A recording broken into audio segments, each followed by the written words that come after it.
Ang kanyang moves sa kanyang dance covers, simple lang pero suabe.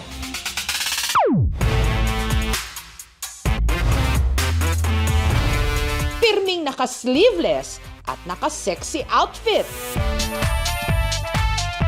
Pero ang talagang umaagaw ng atensyon, ang napakalaki niyang hinaharap. Sa'yo lahat yun, te? Hindi na raw niya i-deny pa. Ito rin ang dahilan kung bakit ang views ng kanyang videos umaabot ng milyon-milyon. Madaming mga gifter na nagpupunta sa live ko. Nakaka 1.5 din po ako. Pero may mga paratang na nanloloko raw siya ng mga tao. Ilan na kaya na-scam nito? Ikaw yung recruiter ng mga babae dito, di ba? Gaano ito katotoo? Pinangpo-front niya po yung mga pictures ko. Nagpapabayad po siya. Sa social media, milyong-milyong mga mata ang nakatitig sa kanya. Pero sa totoong buhay, anong presyo ba ang kapalit ng ganitong klase ng atensyon? Nakatira rito sa San Juan City ang 23 anyos na si Maria, na kilala ng kanyang online followers bilang M. Ang madalas na size ng bra band o sukat ng underbust ng karaniwang Pilipina, 32 hanggang 36 inches lang. Ang average cup size naman, A to C. Pero ang kay M, umaabot daw ng 56 double D. Ito yung bra ng sister ko. Tingnan niyo yung difference niya, guys. Hindi talaga siya kasya sa akin, guys, kasi super liit niya. Pero yung akin, ito. Pwede nyo na siyang gawing sombrero, guys. Ganyan. Saktong-sakto siya, guys. Pahirapan po talaga na makakita ng ganyan. Ilang beses na po akong bumibili na akala ko tama yung size ng yung pinipili ko. Tapos pagdating dito, maliit pala. Karamihan sa mga gamit niya, padala pa ng kanyang lola sa Amerika. Tuwing December, nagpapadala sila ng balikbayan box. Tapos meron doon nakaseparate na puro bra, puro sa akin. Pagpatak ng alas 11 ng gabi, nagkukulong na si M sa kanyang kwarto para maghanda sa kanyang live stream. Pumili muna siya ng kanyang isusuot. So, ayun guys, ito yung napili kong damit para suotin. Tagong-tago siya, pero hindi matatago yung bit natin. At saka pumwesto sa kanyang kama.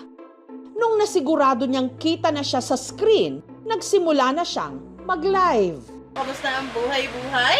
Nakikipagbardagulan lang po sa mga kausap doon. Meron pong magsisend sa inyo ng mga coins or gift. Oo, filter lang to. Tignan mo. Bibigay ko sa iyo link. Sa mga income ko sa social media, doon po ako nakakapag-provide para sa sarili ko. Minsan nakakatulong din sa family ko.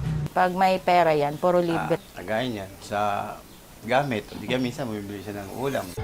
Hindi lang online marami ang views ni M, kahit pa offline kapag lumabas daw siya ng kanilang bahay.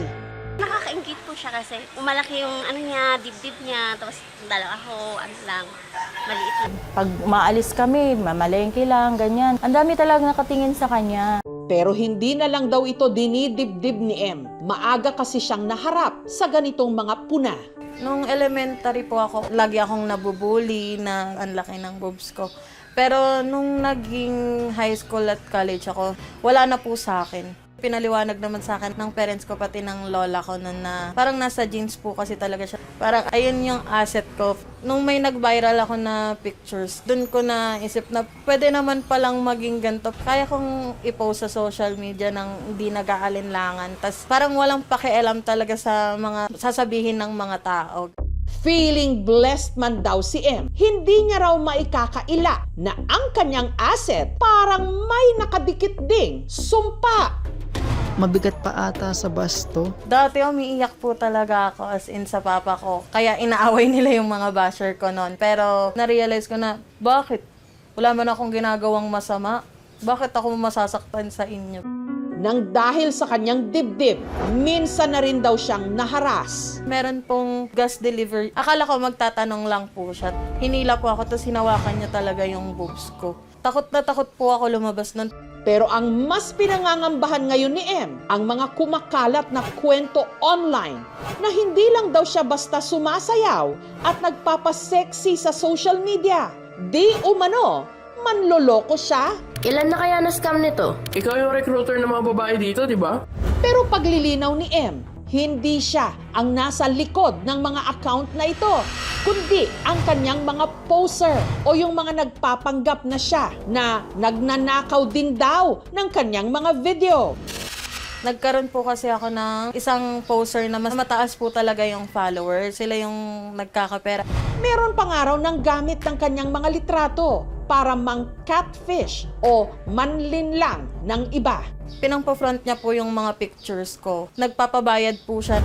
Bagong poster ko po ngayon. Nagre-recruit po siya ng mga babae. Tapos sinasabi nila, ako yung founder nila. Kakausap sila ng stranger, tapos 6K per hour. Nagpatulong na lang po ako sa mga followers ko sa Facebook na i-report po yung account na yun. Kasi parang nakakabastos po. Ngunit ang talagang nagpapakabog daw ng kanyang dibdib ang maaaring maging epekto ng napakabigat niyang hinaharap sa kanyang kalusugan. Pag nakadapa ako, siguro pag tumatagal ng 30 minutes, sumasakit din yung likod ko. Kaya ipinakonsulta namin si M sa isang endocrinologist. Mukhang wala naman pong other problem, mukhang wala po siyang ibang hormonal imbalance katulad nung thyroid, normal naman, at medyo on the heavy side at malaki lang talaga po si ma'am. Si M, posible raw na may kondisyong tinatawag na gigantomastia. Usually, ang gigantomastia isa pong kondisyon kung saan napakalaki po ng dede. Kadalasan po, usually wala pong underlying condition. Ang tinatawag po doon, idiopathic. Ang breast reduction surgery nagkakahalaga ng 250 hanggang 350,000 pesos. Ang tanong, handa bang pabawasan ni M ang kanyang asset? Wala na po akong balak pabawasan to kasi hawak ko na ang beat, guys. Isasayaw natin to, ilalaban natin siya, guys. Sinamahan din siya ng aming team sa PNP Anti-Cybercrime Group para formal na magsampa ng reklamo laban sa kanyang mga poser. Kung ito ay nakapag-sira ng iyong reputasyon, so pwede ka rin maipasok din sa cyber libel. Kung ito ay ginamit din sa scam, so mayroon din tayong Article 315 ng Revised Penal Code. Lahat ng taong naninipol, lahat ng tao ng babastos sa isang tao, again, regardless kung anong kasarian niya, on the basis of his or her sex, na violate yung right niya to be in public, na bastos siya, pwede siyang makasuhan violation ng Safe Spaces Act. Maaring sabihin natin na choice ng babae, no, yung pagsusuot ng ganoon na very revealing, no, sa social media. Nakikita kasi natin ginagawa rin ng mga ibang kababaihan yon dahil nakaayon siya sa kultura, no? Lalo na sa isang kultura na very consumerist. Karoon ka ng fame at posibleng may economic gain, walang karapatan ng kahit na sino na bastusin ang isang tao dahil lang sa kanyang pananamit. Hindi ibig sabihin naghubad sa harap mo, babastusin mo na. Ang punto kasi dyan, nililimitahan din niya yung kakayahan ng babaeng i-express ang kanyang sarili. Well, hindi naman po talaga nakadepende sa pagsusuot ng damit po yan eh. Kung madumi po yung utak mo, ayan ka na talaga. Kasi kahit anong suot ng babae, kung bastos ka, bastos ka. Sa panahon ng social media, madalas sinusukat ang isang tao sa kanyang itsura. Pero pakatandaan din po sana natin na ang katawan ng babae hindi imbitasyon para siya'y bastusin, husgahan o angkinin nino man. At gaano man kalaki o kaliit pa ang kanyang hinaharap, ang mas mahalaga pa rin kung paano niya patas na hinaharap ang buhay.